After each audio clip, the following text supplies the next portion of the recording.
My name is Camille Reyes. I'm 34 years old and I'm the governor of Colorado. But 15 years ago, I was just a girl left on a porch with a bag of clothes and no way back in. At 19, my sister called me an embarrassment. A week later, my father changed the locks and my mother folded my life into silence. No goodbye, no closure. They expected me to vanish, and for a while, I did. I changed my name, cut my hair, erased every trace of the girl they rejected. Not out of shame, but survival. They couldn't control what they couldn't recognize. This isn't a story of revenge, it's a reckoning. Of becoming, of rising. And if you've ever been cast out for telling the truth, or for daring to be more than what they allowed, then this story in some way belongs to you too. I didn't scream. I didn't beg. I just stood there watching the door click shut like the final punctuation on a story I wasn't allowed to finish. The porch light above me buzzed, flickering like it couldn't decide whether to stay on or leave me in darkness. It cast a sickly yellow glow over the plastic bag at my feet, the one that held my life in half a cubic foot. 3 shirts, 1 pair of jeans, a worn sketchbook full of dreams no one ever asked about, and a toothbrush with no case. There was no note, no goodbye, just silence, cold and intentional. The kind of silence that isn't empty, it's loaded, final, like someone slamming the brakes on love and pretending it was mercy. I remember standing there too long. Long enough for the neighbors to look through their windows, then look away. Long enough for shame to seep into my skin like a slow, venomous fog. I wanted to knock, to ask if this was a mistake, to whisper through the wood, "I'm still your daughter, even if I disappointed you." But my hands wouldn't move, because somewhere deep down, I already knew the answer. That night, I slept in the back seat of my friend Celia's car, parked behind a Walgreens. The air reeked of plastic and stale fries. I used my hoodie as a pillow. I kept the keys between my fingers just in case. Not for comfort, for defense. I didn't cry. I couldn't. The tears had nowhere to go. They lodged in my throat, trapped between the word "why" and the last time my mother called me mija. Between the violation I endured and the blame they hurled. Between what happened to me and the way they pretended I had asked for it. In the morning, I brushed my teeth with bottled water in a gas station sink. The mirror was cracked. I stared into it, watching my reflection break into slivers. All the different versions of me. All the pieces no one ever bothered to hold. And I thought, if I disappear today, would anyone even notice? Would anyone call? Would anyone ask? Or would they just rewrite the story to make themselves the victims and me the cautionary tale? They called me reckless, said I'd shamed the Reyes name, but no one asked what was done to me. No one wanted the truth, just a cleaner narrative. They weren't interested in the girl who got hurt, only the one who hurt their image. I wasn't a daughter. I was a liability, a blemish, a problem to delete before re-election season. So, I packed. Quietly, no dramatics, no slammed doors, just the resigned rhythm of someone who's already been erased. Not out of pride, out of survival. Each step I took down that porch felt like shedding a piece of my self-skin I wasn't ready to lose. The girl who still believed they'd call. The girl who thought truth mattered. The girl who thought family meant unconditional. Gone. I didn't have a plan. Just a worn-out backpack, a Greyhound bus ticket, and a single thought echoing in my head. Don't break. Don't break. Don't let them be right. But when the bus pulled away from San Antonio and the sun slipped behind the highway signs, I broke anyway. Not loudly, not violently, but in silence, in stillness, in that quiet, collapsing way that only daughters know when they've been discarded, like rumors, like shame, like they were never real to begin with. And no one held me. Not then. No arms reached across the aisle. No kind strangers asked if I was okay. But I held myself, curled into the corner of that cracked vinyl seat, clutching my knees and biting my tongue so hard it bled. Because if I started screaming, I didn't know if I'd ever stop. Somewhere outside El Paso, I promised myself something. Not out loud, just in thought. They don't get to win. They don't get to define me. I didn't know then how I'd survive. Didn't know that one day I'd be standing behind podiums signing legislation wearing power like armor instead of apology. But I knew this. I was still here, still breathing, still mine. And sometimes that's where healing begins, not with justice or closure or even forgiveness, but with refusing to disappear. Denver didn't feel like a fresh start. It felt like punishment with snow. The kind that doesn't just fall, it bites. Cold seeped through the seams of my thrifted coat, curled around my ankles, crept into my lungs like frost-lined grief. It found the cracks in my willpower and made itself at home. I rented a room in a sagging building on the edge of Capitol Hill, where the paint peeled like regret and the radiators coughed like dying men. The walls were so thin, they carried every argument, every sob, every life not mine straight into my sleep. But it was a roof. And most importantly, no one there knew who I used to be. I worked 3 jobs because surviving felt like a full-time performance. Mornings, I poured coffee for truckers and tired mothers at a diner that smelled like burned hope.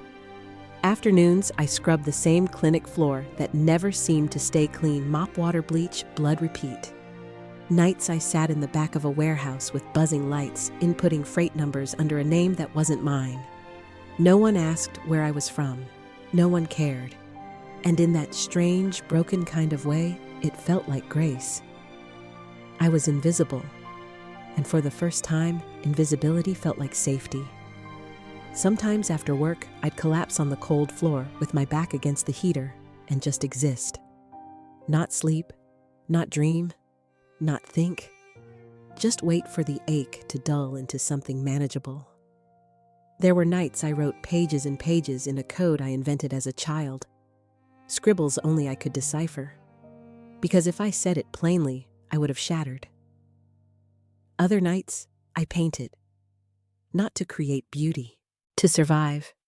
One time, I dipped an old toothbrush into dollar store paint and dragged it across cardboard until a body emerged, caved in, collapsing into its own shadow. I hung it behind the curtain where no one would see it. It didn't need to be admired. It just needed to exist. Like me. And then one morning came the scissors. No music, no breakdown, just me standing over the chipped bathroom sink in a tank top, and grief cutting my hair off in slow, deliberate chunks. It wasn't rebellion. It wasn't theater. It was ritual. A quiet, personal exorcism. Every strand that fell was a memory I refused to carry any longer, one for each insult, each silence, each betrayal dressed as parenting. Afterward, I looked in the mirror and didn't recognize the girl staring back. Good. At the job board, I registered under a new name, Cam R. No last name, no past, just enough identity to work, but not enough to be found. And still, the ache lingered, not like a scream, but a murmur, not sharp, but steady. Like a splinter you stopped trying to remove because the pain became part of your anatomy. And then came her. It was past midnight. The clinic was empty except for me, a mop, and a mother clutching her child. A cop stood in front of her holding papers like weapons. "Sign this," he barked. "It's done. You're done." The woman's eyes were vacant, hollow, like her soul had already packed up and left. Something in me, something I thought I'd buried beneath bleach and logistics, snapped awake.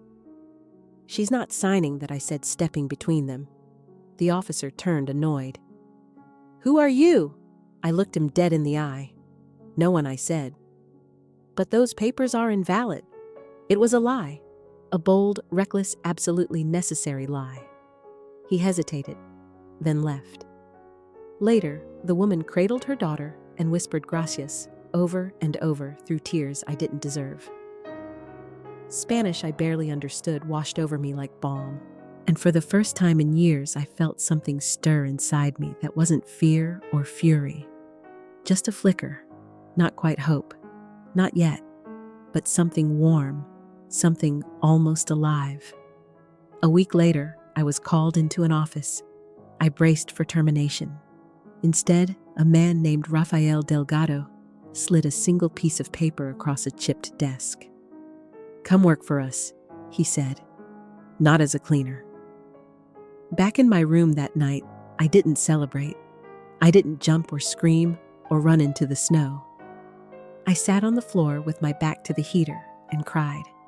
Not loud, not messy, just tears clean, quiet, and steady. The kind of tears that don't burn. The kind that make space. Because for the first time in forever, someone had seen me. Not as a scandal. Not as shame. Not as a problem to be buried. But as someone worth keeping. And that broke me in a whole different way. I started from the bottom again. Not metaphorically. Literally.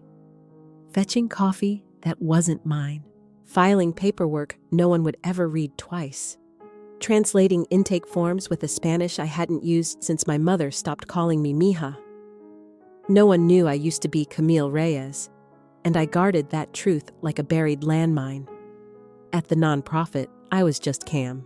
No last name, no legacy. Just another overworked assistant with a borrowed coat, permanent under-eye bruises, and no backstory. But I watched. Every meeting, every policy session, every tense whispered conversation behind frosted glass. While others talked, I listened. While they delegated, I documented. I treated every grant, every contract, every poorly CC'd email like gospel. At night, I enrolled in online courses: immigration law, public policy, civic ethics. I sat in webinars with my dinner in a bowl and my laptop on a milk crate. Weekends, I took the last seat in the back row of city council meetings, scribbling furiously while others scrolled TikTok. I didn't know what I'd use the knowledge for. I just knew I never wanted to be powerless again. I wasn't chasing titles. I was learning the language of power, so one day it couldn't silence me again. So one day, it couldn't throw me out like a liability with a last name. Raphael noticed. "You never stop moving," he said one day as I walked past his office with 3 folders and a bag of takeout I couldn't afford. I paused, shrugged. Stillness feels like a trap. He looked at me for a long second, and then he just nodded. He never asked what I meant. Good men don't always need the whole story. It took 3 years. 3 blistering, bone-tired, invisible years. I ate dinner on buses, slept through alarms in bathrooms, forgot birthdays, burned rice, lost friends, had panic attacks in stairwells, and cried in storage closets. But I didn't stop. And one day, I walked into a conference room, not as a note-taker, not as an errand runner, but as the one leading the meeting. They called me program director. Not because I asked, because I became. And still. I didn't celebrate. I didn't post about it. Didn't pop champagne. Didn't email my resume home like a trophy. I went back to my apartment, took off my shoes, sat on the edge of my bed, and whispered, "You're not a mistake." Just that, over and over. A quiet mantra. A protection spell for the girl they threw away. I didn't need applause from ghosts. I didn't need the forgiveness of people who never asked what happened to me, only what I'd done to them. I lit a candle, like I always did, small, steady, sacred.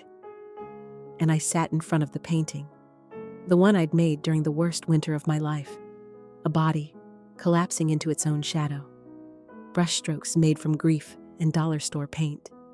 It had no face, no name, just weight. But next to it, I had hung something new, a canvas I painted weeks earlier. This one a single hand reaching out of fire. No object in its palm, no prize, no salvation. Just reaching. That was how I knew I had survived. That was how I knew I was alive again. Not because the world clapped, not because my name was back in headlines, but because I saw myself finally not as a victim, not as a cautionary tale, not as a scar waiting to close, but as a woman who had risen. Not clean, not untouched, but risen. And that was enough. 5. The first time someone called me a voice that matters, I laughed. Not out loud, just a breath bitter and buried. Because they had no idea. They didn't know my real name. Didn't know I once scrubbed the very floors they now asked me to speak above. Didn't know the weight I carried in silence, or the scars I stitched shut just to show up with a clipboard and steady hands. They just knew Cam R., the sharp one, the reliable one. The woman who always had the data, always met the deadline, always spoke with just enough edge to command attention, but never rattle the cage too hard. They started inviting me to speak small things at first. Community forums, round tables with half-broken mics and folding chairs. I said yes. I always showed up. But when I stood up to speak, I didn't tell my story. I told theirs. The single mothers who crossed deserts and borders just to clean bathrooms with dignity. The undocumented fathers afraid to pick their kids up from school. The children who translated government letters at age 7 while their parents trembled in the kitchen. I carried their voices in my mouth like truth on fire. And people listened, even the ones who didn't want to. One afternoon, after testifying at a state committee, hearing a young reporter chased me down the marble hallway like I was someone worth chasing. "We'd love to profile you," he said. His eyes sparkled with ambition. "Your voice, it cuts through the noise." I paused, let the silence stretch just long enough to make him wonder if he'd misstepped. Then I smiled, a small, deliberate smile. The kind that looks like invitation, but is actually a closed door. "You can use my words," I said, "but not my full name. No headshot, no history, just policy, just impact." He blinked, clearly unsettled. "But why the secrecy?" I met his gaze without flinching. "Because the last time I was seen," I said, voice like glass, "I was punished for it." That night, I walked home alone and stood in front of the mirror, the same one I'd stared into after cutting off my hair, after lighting my first candle in that cracked apartment. And I didn't see the girl they tried to erase. I didn't see a survivor. I saw the consequence. They called me a rising advocate, a quiet force, a policy whisperer. But they didn't know I was the ghost in the machine. The disruption they didn't account for. And that's exactly how I wanted it. Because power, I had learned, isn't about being paraded. It's not about applause or profile features or full names in bold font. Real power is choosing when to be visible.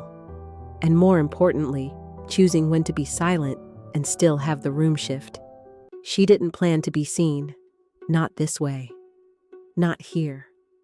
That morning, Camille boarded a quiet flight to San Antonio with nothing but a coat, a pair of dark sunglasses, and a silence she had perfected over years. No staff, no press release, no security detail trailing behind her heels. Just her. She booked a seat in the last row. The kind that didn't recline.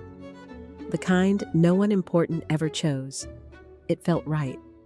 She wasn't flying as Governor Reyes today. She was just a woman returning to the scene of her undoing. The courthouse was colder than she remembered. The walls beige and exhausted.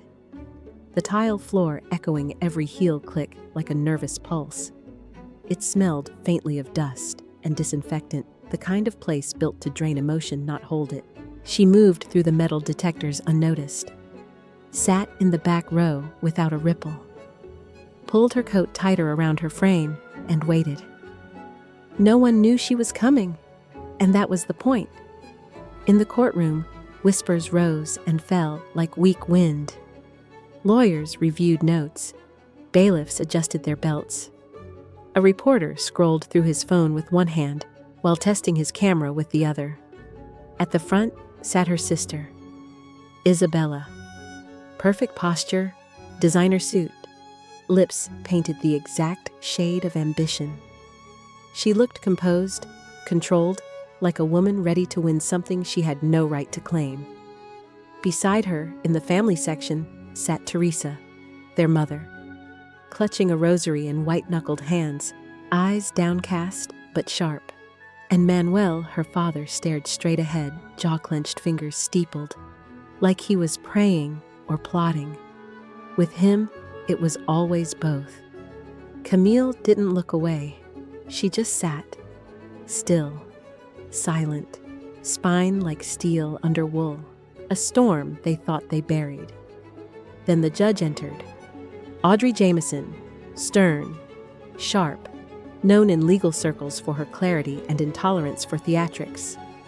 Camille had watched her once on a live stream dismantle a corrupt mayor with nothing more than questions.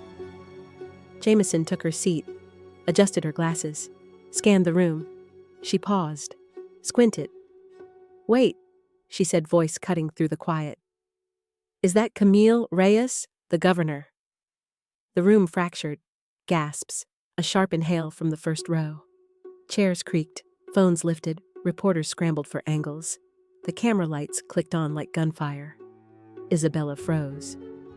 Her mouth parted, but no sound came. Teresa looked up, eyes wide, face pale. Her rosary slipped slightly between her fingers, as if unsure it could keep doing its job. Manuel leaned forward in disbelief, as if trying to decode what his mind refused to accept. Camille didn't move. She didn't smile, didn't nod, didn't give them the satisfaction of reaction.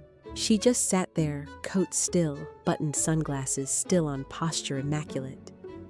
Like a statue in a cathedral they never built because they never believed she'd be holy enough to worship.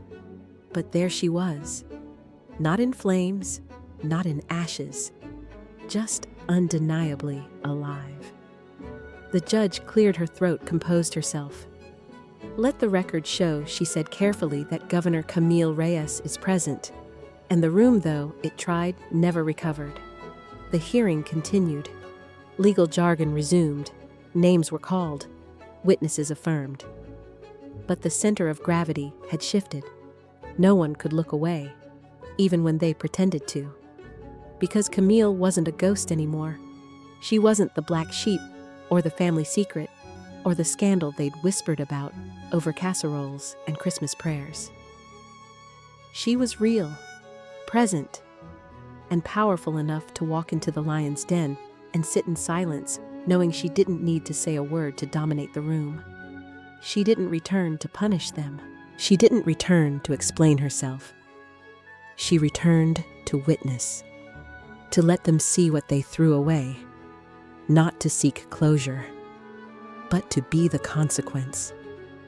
She stayed through the entire hearing, didn't flinch when Isabella spoke, didn't blink when her father muttered something under his breath. She was steel beneath skin storm, beneath breath. And when the judge adjourned, Camille stood slowly, deliberately. Her heels clicked once, twice, then silence. She walked past her mother, who looked up at her like someone facing the angel of something she couldn't name. Camille didn't stop, didn't offer a glance. Because this wasn't reconciliation, this was resurrection. And some miracles walk in wearing black coats and sunglasses, not halos. It didn't take 24 hours. By morning, Camille's name was everywhere, flooding headlines, trending hashtags, sliding into news tickers like a hurricane wearing heels. Colorado governor's shocking courtroom appearance. Isabella Reyes, on trial sister, steals the spotlight. From scandal to power, who really is Camille Reyes? Everyone had a take. The pundits called it strategy. The tabloids called it sabotage. Her opponents called it desperation. Some even called it loyalty twisted backhanded poetic. But Camille, she said nothing. Not to the press, not to her staff, not to the world that now suddenly remembered her. She boarded the next flight back to Denver. No entourage, no statement, no sunglasses this time, just stillness. A storm after the lightning. And then came the second strike. Not a headline, a clip. Grainy, blurry, but unmistakably her. Spring break, that boy, that house, that phone, her body on a couch, her voice slurred with alcohol and youth. Her shame immortalized, played back in slow motion across networks like it was public property. The headlines didn't hesitate. Governor Reyes sex tape scandal. Can Camille survive her own past? Political phoenix or carefully constructed lie? Even her ex, the one with the phone, was given a primetime microphone. She knew I had it. He shrugged on camera. We were kids. It was dumb. I never thought it would matter. Camille watched the clip alone in her apartment, remote in one hand, the other steady on her knee. She didn't cry, didn't throw the remote, didn't scream into the void. She just breathed, measured, controlled, like someone who had already drowned and learned how to float in the wreckage. Her staff lost their minds. We need a statement. Shut it down. Threaten lawsuits. Camille raised a hand. Just one. They stopped mid-sentence. No, she said, but they're attacking your dignity. She looked up, eyes like tempered steel, quiet, cold, unshaken. I've survived being seen before, she said. Let them look. And then the phone rang. Manuel, voice sharp, entitled, still convinced the world owed him reverence. You're dragging our name through the dirt for attention, he snapped. You think power gives you permission to shame us? Camille didn't raise her voice. I carried that name longer than you ever carried me. Click. That night, Teresa was rushed to the hospital. High blood pressure, stress-induced, her body finally speaking the things her lips never would. Camille didn't cry. She booked the red eye, sat at her mother's bedside, held the same hand that once dropped her clothes on the porch like a donation. She didn't say, I forgive you, didn't ask for apology, didn't beg for affection. She just stayed, not as a daughter seeking absolution, not as a governor fulfilling a script, just as herself. Quiet, present, unapologetically whole.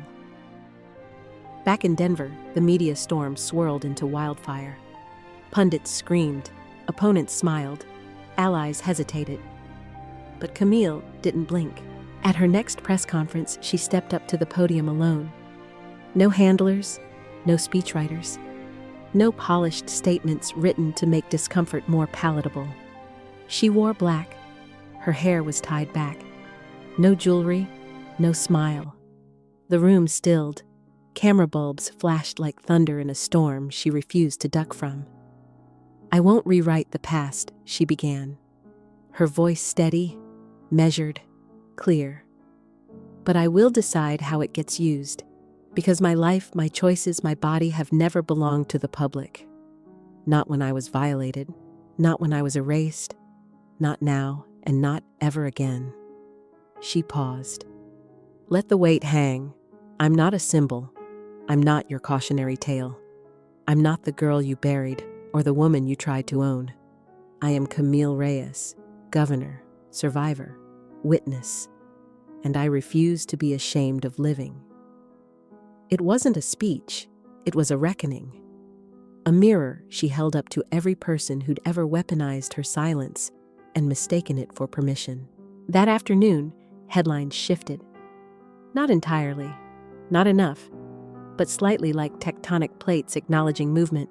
And for the first time in 15 years, Camille didn't run, didn't shrink, didn't ask to be understood. She stood, and in doing so, she reminded the world of something brutal and brilliant.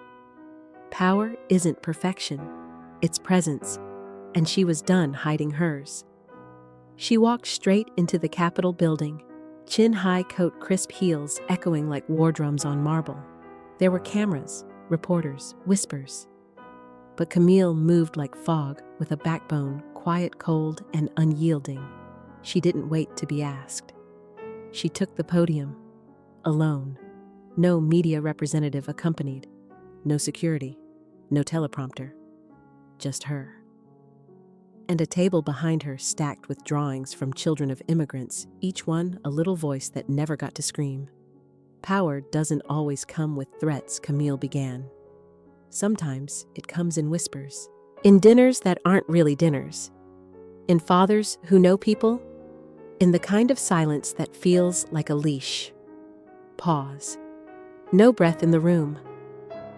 Well, this bill is for them, for all of us. She introduced it calmly, the Justice Witness Protection Bill, a proposed law to criminalize the use of familial leverage past trauma or reputational threats as tools to coerce silence in public servants, whistleblowers, and elected officials. It was clean, radical, brutally precise. No names were mentioned, but every name was felt. The backlash came in waves. Overreach, some called it, too personal. A vendetta in legal clothing. But for every voice that called her unhinged, a dozen more called her necessary. Survivors wrote in. Staffers whispered thanks in hallway corners. A schoolteacher sent a note, I've kept quiet for years, but today I spoke. Because of you. Camille read them all. She never replied. She didn't need to. She knew what she was doing. She wasn't trying to burn the house down. She was building one that couldn't be bought, blackmailed, or silenced. Camille didn't throw away the word family. She just stopped whispering it like a prayer that would never be answered. For too long, it meant obligation wrapped in silence. It meant Sunday dinners where everyone smiled with their mouths, but not their eyes. It meant never asking questions, never telling truths, and never being loud enough to exist. So she redefined it. Family became her team, the overworked assistant, who always brought her a second coffee when the meetings ran too long. The single dad in the advocacy group who stayed late to fix the projector, just so everyone could hear her speak. The undocumented teen she mentored, who now wrote poems about fire and freedom. Love became quieter, but heavier. Not flowers, not grand gestures, but presence. Someone who held her coat when her hands trembled before a speech. Someone who didn't flinch when her past resurfaced on the front page. Someone who didn't try to fix her pain, just stood with her in it. She hosted her first Thanksgiving not in a mansion, but in the community hall. Fold-out tables, too much food, laughter that didn't sound rehearsed. Her guests brought stories, not status. And when someone asked who all these people were, she smiled. My kind of family. There were no Christmas cards, no matching sweaters. Just a simple ritual, a candle lit for the people she lost, and another for the ones who found her. Camille didn't believe in legacy the way her father did. Not the kind chiseled in marble or preserved in portraits. She believed in legacies made of moments like reading a bedtime story in a shelter. Like showing a boy how to sign his mother's asylum papers. Like standing in a room full of people who used to feel invisible and making them feel seen. She was still ruthless, but now it was in her gentleness, in her ability to protect, to hold space, to make traditions that didn't erase who she used to be. Because Camille no longer needed to belong to someone. She belonged to herself. And that finally was enough. It started with a message, terse, formal, unsigned. A single line on her private number. Dinner, Friday, home. No names, no apology. Just a summoning. Her staff froze when they saw her expression. She didn't speak, just nodded and booked a flight. She landed in San Antonio hours before sunset. The porch was smaller now, or maybe she had grown too far to fit its frame. Her mother opened the door, mascara already smudged. Manuel stood behind her, spine ramrod straight. Isabella sat at the table, head bowed like a girl in trouble. Camille took the same seat she had as a child, except now it creaked beneath her power. The meal was performative, enchiladas, soft music, strained cheer. Teresa spoke of old memories. Manuel offered compliments wrapped in control. Then came the ask. "Maybe," Teresa said, eyes wet with unspoken pleas, "you could speak to the federal prosecutor. Just a few words." "Help your sister," Manuel added, tone clipped. "She needs family." Camille put down her fork. The sound was soft, but it cut like a gavel. "If I weren't governor," she asked, "would I still be your blood?" Silence. She stood. The room seemed to shrink beneath her. "I kept your name," she said, "but I built my life without you in it." She turned. Teresa reached out, voice cracking. "Camille, please." But Camille didn't look back. She stepped into the night, alone, whole, and utterly unshaken. Camille didn't cry on the plane home. She didn't shake. She didn't rage. But something inside her had shifted, not snapped, not broken, released. The next morning, she woke up before dawn, poured black coffee into a chipped mug, sat by the window as the city blinked awake. For the first time in years, there was no weight on her chest, no rehearsed speech behind her tongue. Just breath. Real, uncluttered breath. She took the day off. No emails, no calls, no statements. Instead, she went to the shelter, sat in the children's library, read aloud for an hour, her voice low, warm, steady. The kids didn't know her title, didn't care about her past.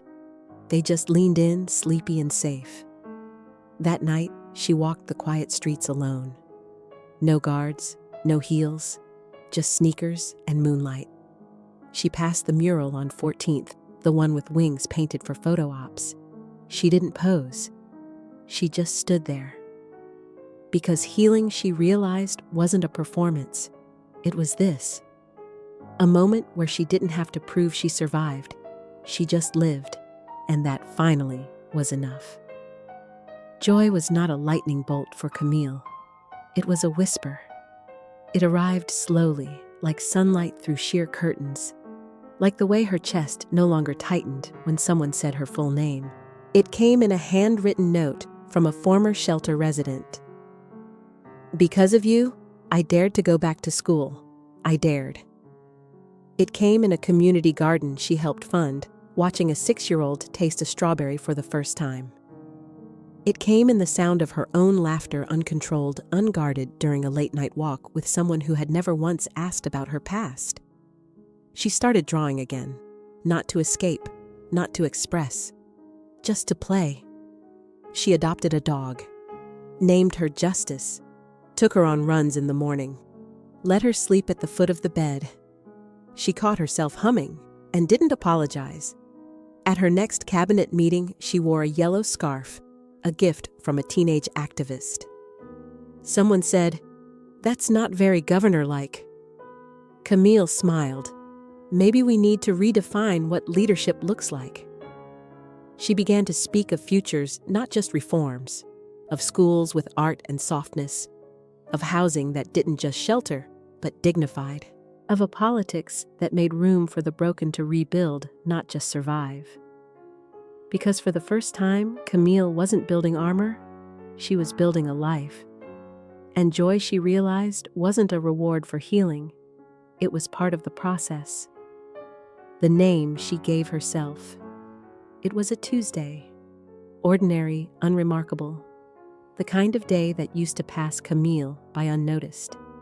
She stood at a podium in a small Denver community center. No spotlights, no press pool, just 40 folding chairs and the quiet hum of real people waiting to be heard.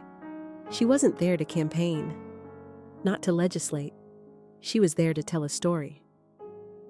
"People ask me all the time," she began, "how did you make it without family, without approval?" A pause, a breath.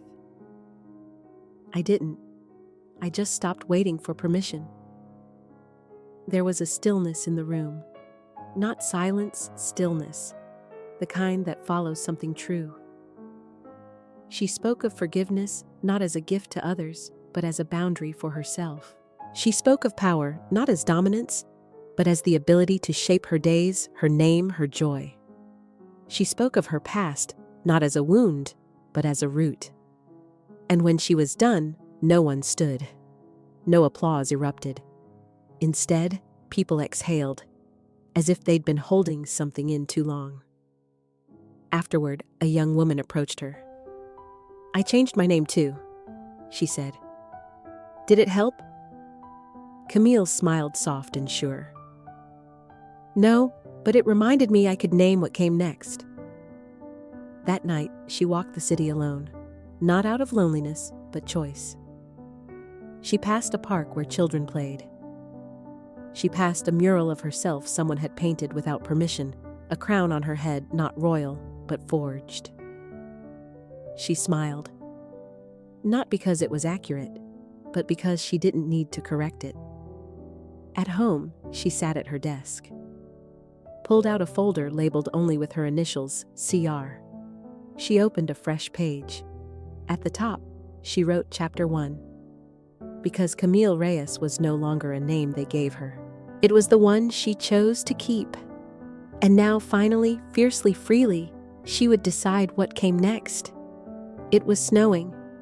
The kind of slow, deliberate snow that muffled the world into stillness. Camille stood outside the small community center, her coat pulled close breath curling into the hush of winter air. The event had ended, no camera crews, no headlines, just nods, glances of recognition, a quiet reverence. Behind her, the last guests filtered out, ahead of her open sky. She didn't need applause. She had said what needed saying. And for the first time, she believed it not just in her mind, but in her bones. Then she heard him. Footsteps crunching behind. Manuel. He didn't call her name, didn't demand attention. Just said to the cold and the air, "I never understood my daughter, but today I realized maybe I don't have to. Maybe all I need to do is admit she did what I never could." Camille didn't turn, didn't reply. She let the words land, let them exist without need to catch or carry them. Because healing, she had learned, didn't require reconciliation. It just required truth. She walked on, each step not a retreat, not a triumph, just movement, forward. And in that snow-lit silence, Camille was not a daughter, not a symbol, not a secret. She was just a woman, clear, whole, unclaimed. Her legacy wouldn't be in statues or headlines. It would be in the quiet things, in the way she saw others, and finally how she saw herself. Not as broken, not as brilliant, just free. She thought the worst was behind her. That after the courtroom, the confessions, and the quiet goodbye life would finally flatten out into something steady. But storms don't always knock. Sometimes they remember where you live. 3 days after her father's whispered truth, an anonymous leak hit the Capital Financial Records redacted memos, old email threads, each one twisted just enough to stain her name. Headlines flared Governor Reyes under scrutiny. Her team scrambled. Her pulse stayed calm. Because Camille knew this wasn't justice coming for her. It was revenge dressed in the clothes of legitimacy. And this time, she wouldn't run. She'd return the blow with law, with light, and with her full, unflinching name. Are you looking forward to my next story? I would love to hear your opinion. Thanks for listening to my story. I am so glad you enjoyed it. Camille Reyes was never meant to be a hero in their narrative. She was supposed to vanish, to break, to beg, to become a memory they could twist into a cautionary tale. But instead, she became something else, a consequence. A reckoning wrapped in dignity. A silence so full it shifted rooms. She did not rise with applause. She rose in alleyways and cracked mirrors in night shifts no one applauded. Her power wasn't born of privilege, but of persistence. It lived in every quiet choice she made to keep breathing when the world told her she was disposable. She learned that healing is not theatrical, it is ordinary, daily, often invisible. It's brushing your teeth with bottled water at a gas station sink and still finding the strength to look yourself in the mirror. It's whispering, "Don't break," as a mantra while your world collapses in silence. It's sitting with a mop in your hand, realizing that your voice still matters, even if no one has asked to hear it yet. She redefined power, not as control or conquest, but as presence. The kind that doesn't beg for attention, but commands respect. She taught us that sometimes leadership isn't about speaking louder, it's about knowing when to be silent and still own the room. They called her many things: a scandal, a survivor, a whisperer of policy. But the truth was simpler, sharper. She was the storm they thought they buried. And she returned not for vengeance, but for truth. Not to punish, but to witness. Camille did not seek to erase her past, she wrote over it with her own hand. In brushstrokes of survival, in policy drafted from pain, in speeches carved from scars. She turned shame into shelter trauma, into legislation, invisibility, into firelight. She didn't demand justice. She became it. She did not wait for her family to apologize. She lit her own candle, built her own table, redefined family not by blood, but by loyalty, not by history, but by presence. She hosted Thanksgivings where people brought truth instead of performance. She read to children who didn't care about titles. She walked alone at night, not out of loneliness, but choice. Camille Reyes was not reborn. She was revealed, not as perfect, not as untouched, but as real. A woman who carries her past without shame, her power without apology, and her name not the one they gave her, but the one she chose like a banner across history. In the end, she didn't just survive what tried to kill her. She rewrote the story. And this time, it's one the world cannot ignore. It was nearly midnight when Camille returned, not to the Capitol, not to the podium, but to the house. The one with the chipped blue porch and the flickering porch light that once cast a sickly glow over a plastic bag of clothes and a girl no one claimed. This time, there was no press, no audience, no security. Just Camille, walking alone under a bruised sky, her breath visible steady as she climbed the same steps she had once descended in silence. In her hand was a small brown bag, not heavy, but full of weight. She didn't knock. She didn't ring the bell. She simply sat on the top step, the same place where she had once whispered, "I'm still your daughter," through trembling lips and unanswered prayers. She waited, long enough for a light to flicker on upstairs. A silhouette moved, then the door creaked open.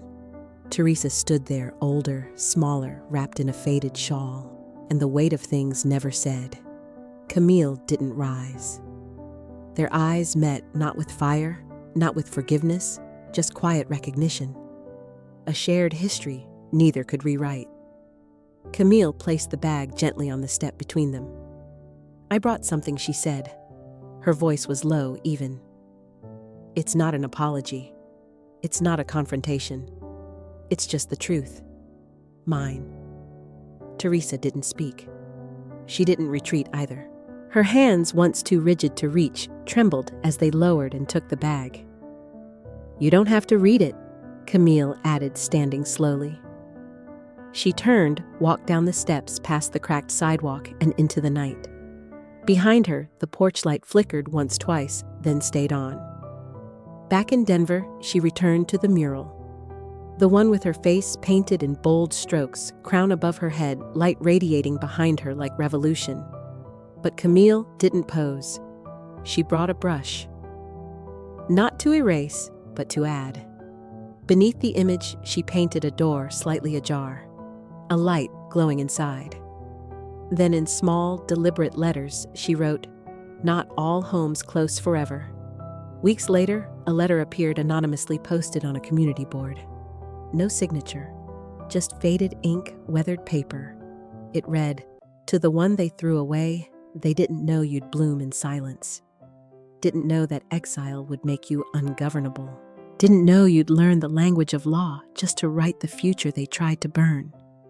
You are not the echo of their fear.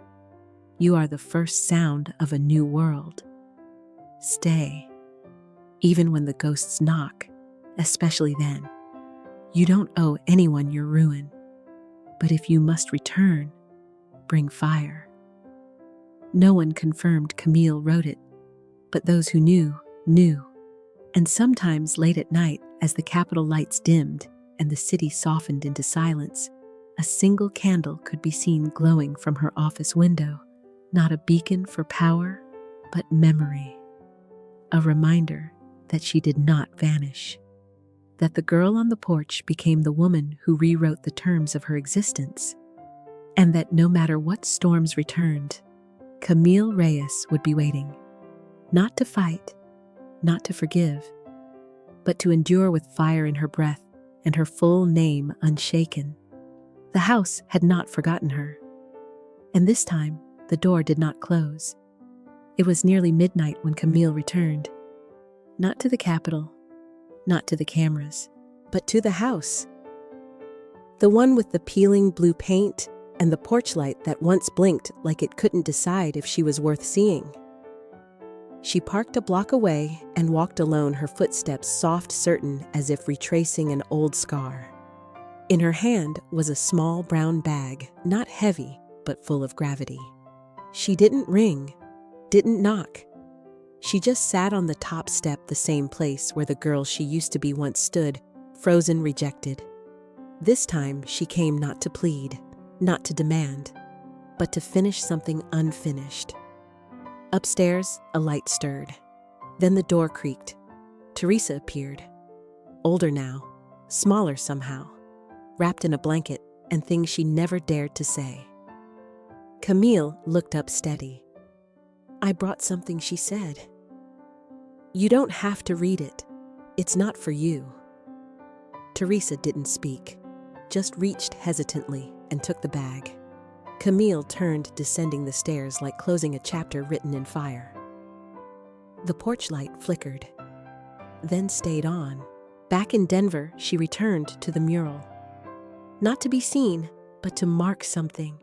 She painted beneath her own image, beneath the crown and fire, a door, cracked open, with light behind it, and in small, deliberate strokes, "Not all homes close forever." She stepped back, but it wasn't finished.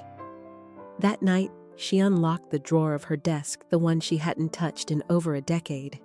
Inside, wrapped in an old sketchbook with frayed corners, was a folded letter, yellowed with time, untouched. The handwriting was shaky, juvenile, raw. She read it aloud, whispering to the one they threw away, "You are not the echo of their fear. You are the first sound of a new world. Stay, even when the ghosts knock."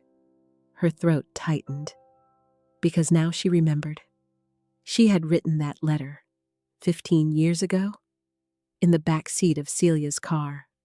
Her fingers numb, heart broken open, ink smudged from hands that didn't stop shaking.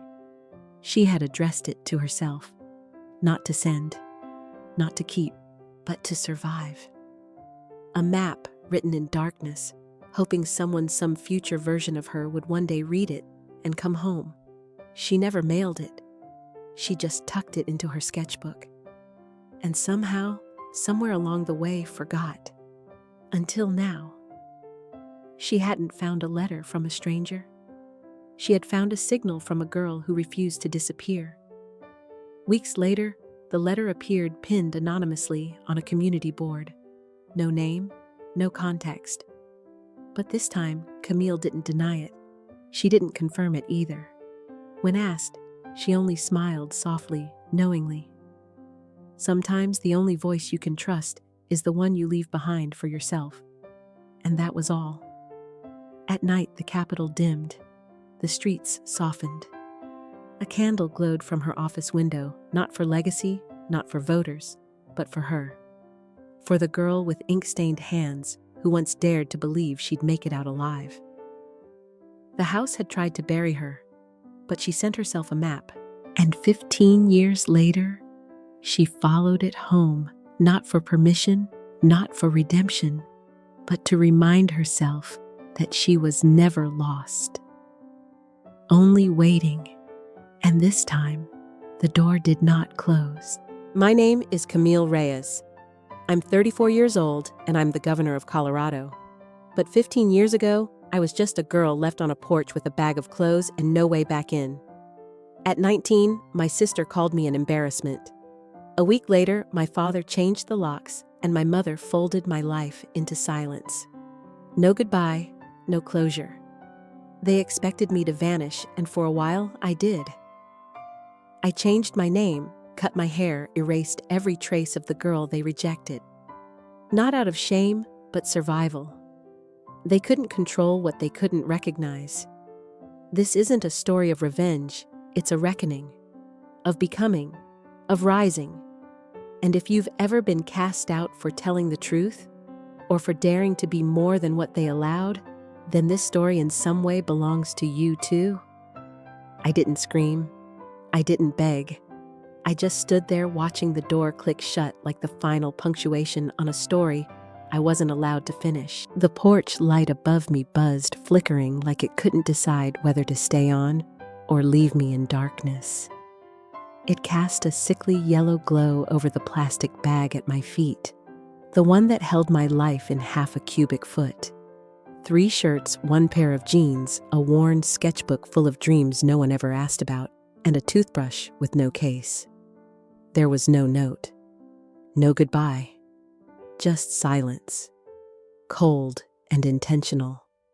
The kind of silence that isn't empty, it's loaded, final, like someone slamming the brakes on love and pretending it was mercy.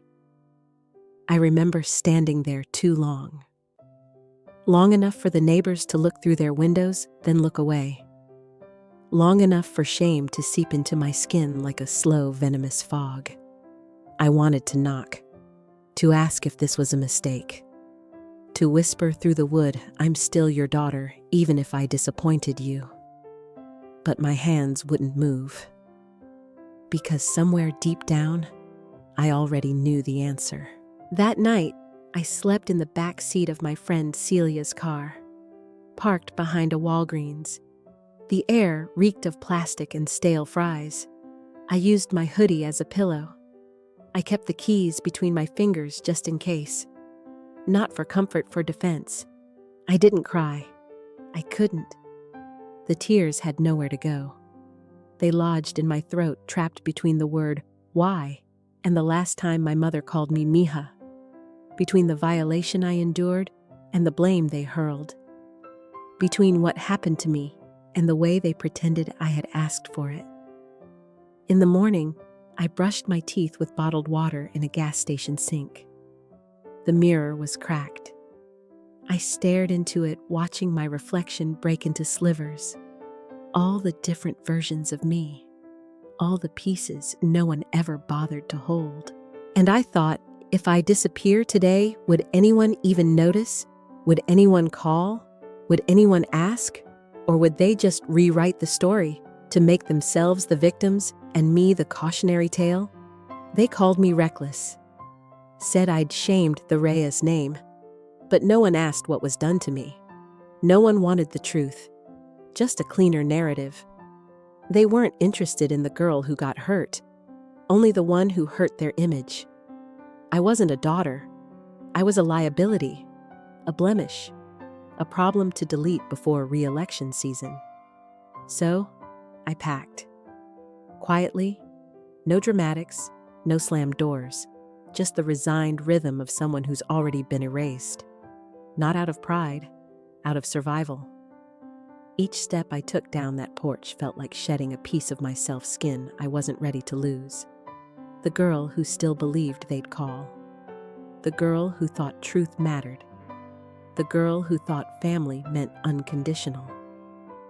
Gone. I didn't have a plan. Just a worn-out backpack, a Greyhound bus ticket, and a single thought echoing in my head.